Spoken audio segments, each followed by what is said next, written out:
From the beautiful campus of Alcorn State University, where the air is just a little bit cleaner and the grass is just a little bit greener. Welcome to Coach's Corner Live, this special edition of the Air of ASU. And joining me now is the interim president of Alcorn State, Dr. Tracy Cook. Thank you so much for joining us. I'm so excited. Hey, good morning. Happy to be here. I'm glad you're here. Listen, I know this is a full circle moment for you, Dr. Cook, because you grew up in Fayette, just a stone's throw away from here. You attended Alcorn State University. You pledged here. I mean, you were the vice president of student affairs, and now you're president. You're in that role. Tell me how that feels. Haven't had time to slow down. You know, it's been a whirlwind, but it's an exciting feeling here to lead my alma mater to higher heights. I'm thankful for the people that put me in place, the IHL board, and the support that I have from the faculty, staff, alumni, and the student body here. So it's a great feeling. Tell me what you love most about Alcorn. I love the people, the spirit, the family atmosphere. You know, when we say family involvement, environment, it's the type of environment that when you kind of like get out of hand a little bit, you're going to always have someone there to say, hey, you need to straighten up a little bit. Somebody going to be a mentor to you, someone that's going to put you on the right track, and then going to also give you that support that you need to move forward with your personal life as well as your educational. What are your goals for Alcorn State? Take it to higher heights. Take it to higher heights. You know, right now the focus is stabilizing the university, rebuild, rekindle old relationships before we can move forward with new relationships. I think that you are totally seasoned for the season, and I may be a little bit biased because we actually went to Alcorn State University together, but I say this with all sincerity because you've been a teacher, you've been a principal, you've been a superintendent, and again, like I mentioned, the VP of Student Affairs, and now you're in the role of president. So I really do think that this is your moment and this is your time.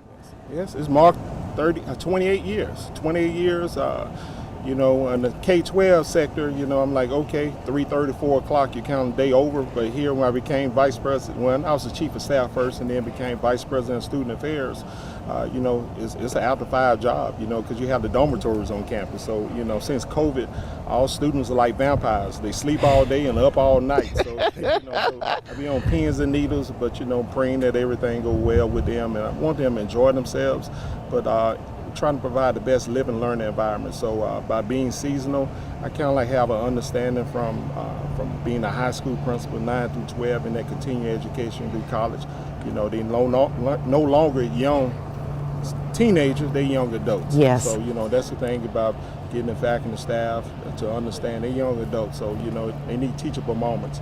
Unlike you and I, you know, we had grandmama, granddaddy. We did. You know, that kind of like mold us. So now we got to work on a little bit because sometimes common sense not coming now. So, you know, it's our idea. They smart, but they don't too much think 2 steps ahead of themselves. So right. You know, that's what we here to nurture them to make sure they're on the right track. Look, and I know that he is actually nurturing the students because he took me around the campus last night, Dr. Cook did, and he stopped. Not only do the students respect him, you can tell that they love him because as soon as we drove by with the window down, it was, Dr. Cook, hey, Dr. Cook, how are you? So they really do care about you.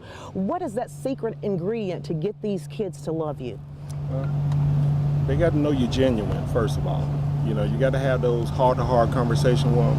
And then if one drift the line, you know, punishment, give them the instrument, they punishment, and then you come back and say, hey, we back at square one, and you don't treat them as if that punishment's still hanging over their head. So you move forward, and when they know you're going to bat for them, you know, give them the right guidance, then they'll spread the word. You know, all you got to do, one gesture of kindness, other people find out. Okay, so I know you have to go, but I have 2 more questions for you, okay? I don't think a lot of people know this, but you're actually in Alcorn Sports Hall of Fame because you played football here and was known as one of the 50 greatest players of Alcorn State University. Yes, got an opportunity. You know, got an opportunity here, 4 great years here.